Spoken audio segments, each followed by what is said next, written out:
Docteur Sami Mazhoud, spécialiste en chirurgie esthétique. Il exerce l'art de la sculpture esthétique depuis 1994. Diplômé de la faculté de médecine à Tunis et reconnu par ses chefs-d'œuvre en matière de la chirurgie plastique à l'étranger. La plus célèbre, la plus médiatisée, c'était la fameuse intervention du pilote japonais Kenjiro Shinozuka, rallye Paris-Dakar 2003.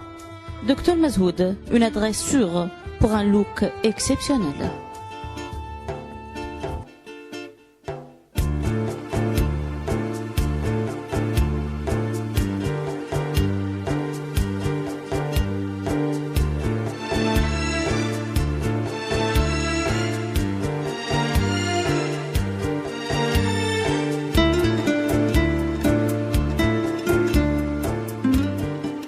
Sur les premières pages, on trouve toujours les mêmes choses, chirurgie pro et d'autres. Et puis j'ai voulu chercher un petit peu plus loin. On a demandé des devis à plusieurs. Et j'ai cherché surtout à me diriger directement par une clinique. Et c'est là que j'ai trouvé la clinique de l'Espoir. Et j'ai demandé un devis en envoyant des photos. Et ces photos de face, de profil, ont été consultées par le docteur Mazhoud, qui m'a répondu gentiment par un mail dans les 48 heures, pour me dire ce qu'il en pensait, ce qu'il pensait faire. Et ce qui correspondait totalement au même principe que l'on a en France, c'est-à-dire consultation, donc supplément de consultation, même opération, et avec exactement les mêmes soins qu'on pourrait avoir en France. À ce sujet-là, maintenant, à l'arrivée en Tunisie, et vous êtes accueillis, quelqu'un vous attend à l'avion, on vous emmène à la clinique, et la clinique n'a rien à envier des cliniques de France. Personnellement, ayant fait des séjours en clinique en France, je trouve que même la clinique de l'Espoir est supérieure à pas mal de cliniques françaises. Quant au docteur Mazhoud, il vous met en confiance. Vous sentez vraiment la chaleur humaine, il vous comprend, il vous écoute, il vous conseille, il dit bon non, faut faire ça. Ça, je vois, et il vous explique bien l'opération, la durée et la prise en charge du personnel. On n'a rien à dire, aussi bien au moins de vue de la restauration qui est 100 fois mieux qu'en France, pour dire. Et pour les soins infirmiers, jour et nuit, il y a toujours quelqu'un auprès de vous pour demander ce qui se passe, pour vous aider, pour alléger les douleurs que l'on peut avoir, mais qui sont...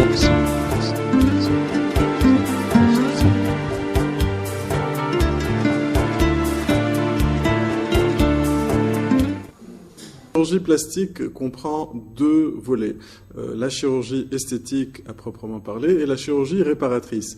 Alors la chirurgie réparatrice va consister à réparer quelque chose qui était normal et qui, soit à la suite d'un accident, à la suite d'une brûlure, à la suite d'une chirurgie ou par l'existence d'une malformation congénitale, est devenu anormal. Et donc là, on va réparer et pour lui donner un aspect normal. Tandis que la chirurgie esthétique à proprement parler, dans ce cas, on va avoir à améliorer quelque chose qui, à la base, est déjà anormal. Mais c'est pour aller dans le sens d'une amélioration, pour affiner, pour régulariser, pour symétriser, etc.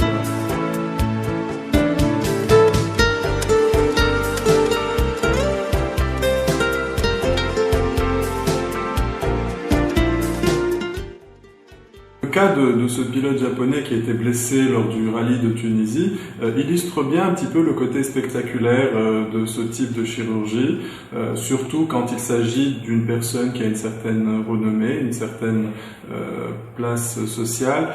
C'est sûr que là, les choses prennent encore plus d'importance, connaissant l'importance de l'aspect physique dans notre société. Et donc cet accident qui a eu lieu donc, dans le Sahara, fait que ce pilote japonais a eu des blessures importantes au niveau du visage. Et les organisateurs avaient quand même le choix de le faire traiter en Europe, de le transférer en Europe pour le faire traiter, mais finalement, connaissant le niveau de la médecine en Tunisie, ont préféré le faire traiter localement, et c'est ce qui a été fait, avec un très bon résultat, puisqu'aujourd'hui, les séquelles sont vraiment minimes, vu la gravité de l'accident initial.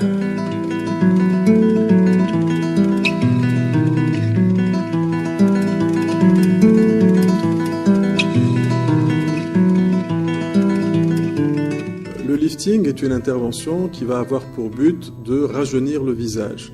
Alors ce rajeunissement va consister à effacer les signes du vieillissement qui sont l'apparition de rides et l'apparition de relâchement au niveau de la peau et des muscles du visage. Alors en fait, actuellement, on a différentes techniques de lifting qui vont permettre de s'adapter à chaque cas et de faire à peu près un peu du sur-mesure. Alors il peut s'agir d'un lifting frontal qui va avoir pour but de remonter les sourcils, de lisser le front, ou bien d'un lifting temporojugal qui va permettre de traiter les rides de la patte d'oie, ou bien de remonter les pommettes, ou encore de traiter les sillons nasogéniens, ou encore il peut s'agir d'un lifting cervico-facial qui va avoir pour but de traiter les bas-joues, de reconstituer l'ovale du visage et de redessiner le cou. Alors cela va permettre de s'adapter un petit peu à tous les cas. Alors, par rapport à l'âge, en fait, il n'y a pas vraiment d'âge de lifting. Il faut qu'il y ait des signes qui nécessitent cette chirurgie et bien sûr une demande du patient ou de la patiente. Mais l'âge n'a pas vraiment une réelle importance dans la chose. Il est sûr cependant que un lifting, s'il est fait chez une personne qui a gardé une peau qui a une certaine...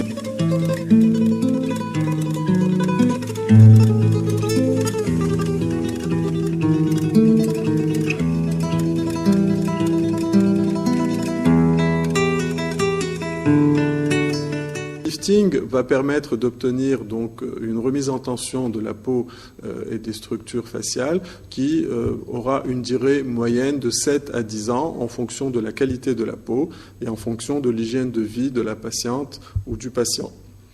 Alors, dans certains cas, quand le relâchement est très léger, on peut avoir recours à ce qu'on appelle un mini-lifting, qui est une technique qui est un petit peu moins poussée que la technique classique de lifting et qui va permettre de répondre à des demandes où le relâchement est vraiment pas très important, où le relâchement est à un stade, disons, relativement précoce.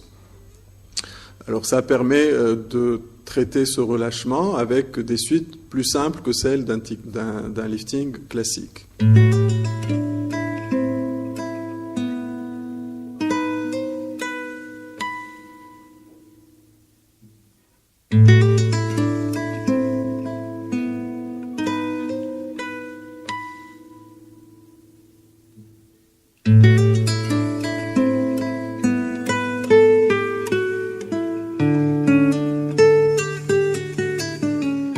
La chirurgie de la poitrine peut consister à diminuer le volume de la poitrine quand ce volume est trop important, ou l'augmenter quand il est insuffisant, ou encore remonter la poitrine quand elle a eu tendance avec le temps à s'affaisser, à se ptoser.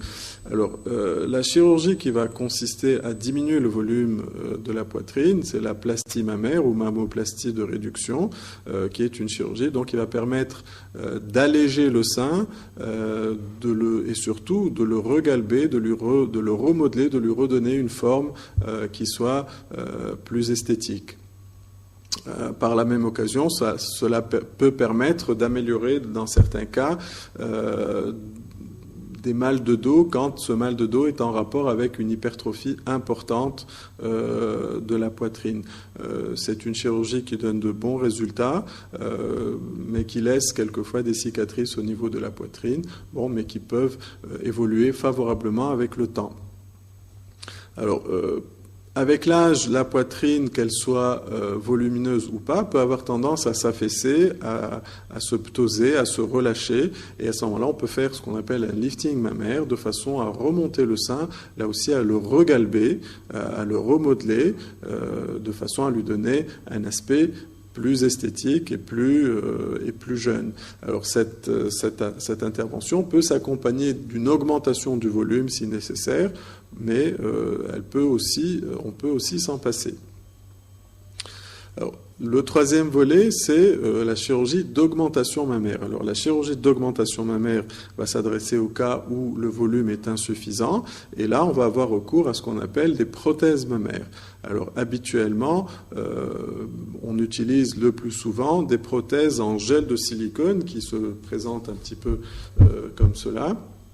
Alors en fait, il y a différentes formes de prothèses, mais les plus utilisées sont les prothèses qui sont rondes, comme celle-ci.